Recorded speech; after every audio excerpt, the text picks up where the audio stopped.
So, Start talking about me. So hey, it's Torun Mathias from Toystack, Neo Cloud, that's trying to simplify deployments. Hey, this is Sravan, co-founder of Torun, Toystack, simplifying deployments. Have a clear idea on your ARR. Get the most number of users on your platform. How much are they paying? That's the only three things. In pitch deck, I think investor really cares about is how many people you are targeting. Is this VC investable?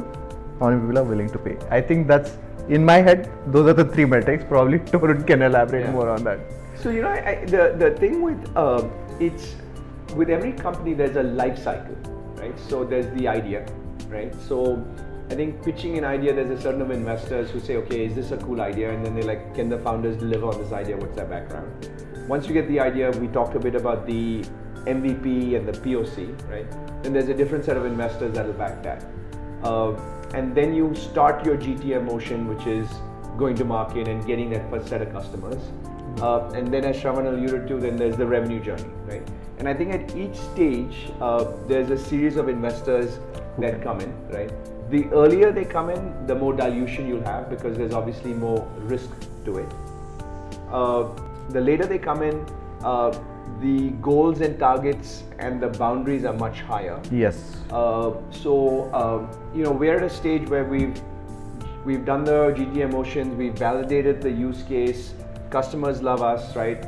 Now everybody's saying, okay, what's the revenue? Where's the revenue? Yeah. What's the revenue, right? What's the goal? Is it $100,000? Is it $500,000? or $1 million? $1 million, right?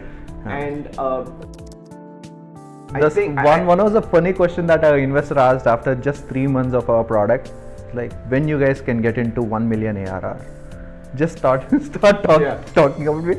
We were hardly about 3 to 4 months old that time. Yeah, we were not even on our pre-seed funding yet. Yeah, and the investor was already talking about what's the path to $1 million. $1 million.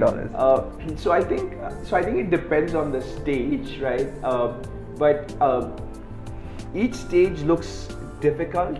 But I think if you kind of have the grit and work towards it, you need to set those goals and set timelines for those goals.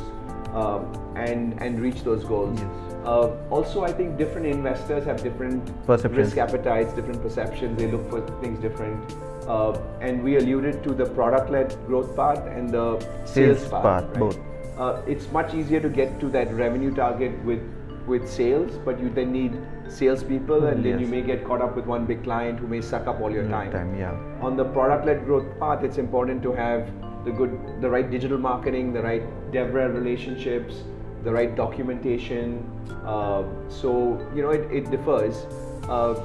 With the product-led growth path, I think you need to find investors that will give you more runway. Yeah. Will give you that funding to say, okay, get your 500,000 users, your million users. I don't care about the revenue. I want people to keep using it. I want people to love it. I want people to talk about it. And then there's investors who care about revenue and profitability. Where they're like, don't waste your time on product-led growth. Find me that next enterprise client that'll pay you $10,000 a month. Right? Yeah. But how do you do that without having all your compliance, without ironing the product first? Ironing the product. So, in our journey, I would say if we had to give advice to startups, I think you need both. Yeah. Start with the product-led growth, get validation, but to get real revenue, you need to get that enterprise customers. Yes.